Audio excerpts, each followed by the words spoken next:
Influencer accused of child abuse. The lawyer for the husband of Ruby Franke sat down with ABC News, telling his client's side of the story of his wife's arrest.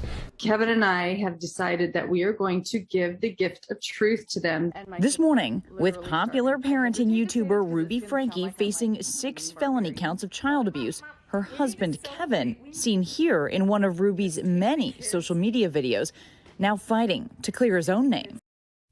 Hi, hello everyone. Welcome to the channel. I'm Cheryl. This is True Crime and Other Stuff. Thanks for being here, where I like to bring you the facts about true crime, the missing, current events, or anything I find interesting or important.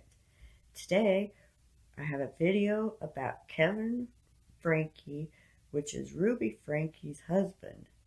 He denies all allegations. He also claims that he's been separated from Ruby Franke for 13 months, and he hasn't spoke to his children in that long. So that seems like child abuse to me, but we'll see. He's a good person. He's very gentle.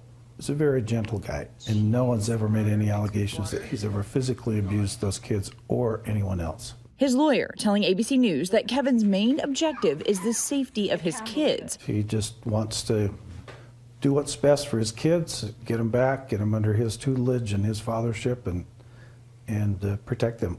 Kevin shares 6 children with Ruby, who became YouTube famous for dishing out sometimes controversial parenting advice. So up until now, I was really hoping that keeping them home from school and wiping the floorboards would really bring pain. The pair had been separated and living in different homes for the last 13 months.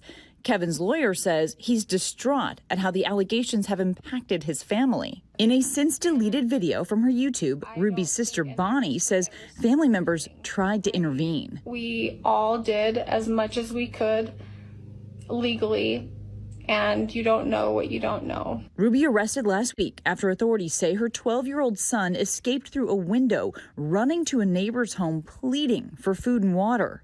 The neighbor describing him in a phone call to police as emaciated and malnourished with open wounds. Court docs also describing deep lacerations from being tied up with rope. Police say they also found Franke's 10-year-old daughter malnourished. The Department of Family and Child Services had been contacted. We know they visited the home. We know that Ruby Franke understood she was receiving a ton of criticism online about her parenting techniques. She always doubled down from what we saw, saying, she was shocked by this allegations that she was an abuse Franke's husband. And he said, I understood it correctly, that Kevin had a call with Ruby right before she was arrested, saying she knew that law enforcement was coming and that he wanted her to take care of the kids. So I didn't know what was going on, but these kids were found at Jody's house. Police have indicated that Ruby had filmed a video with Jody, I believe, 2 days prior to this.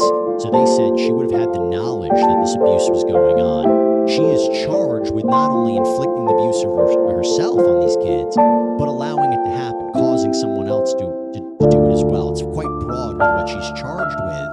And, also the idea that you put it all on Jody Hildebrand and you didn't know what was going on, I believe might also be complicated by the fact that she goes down that road and tries to point the finger at another person that we know she was in the house 2 days before that.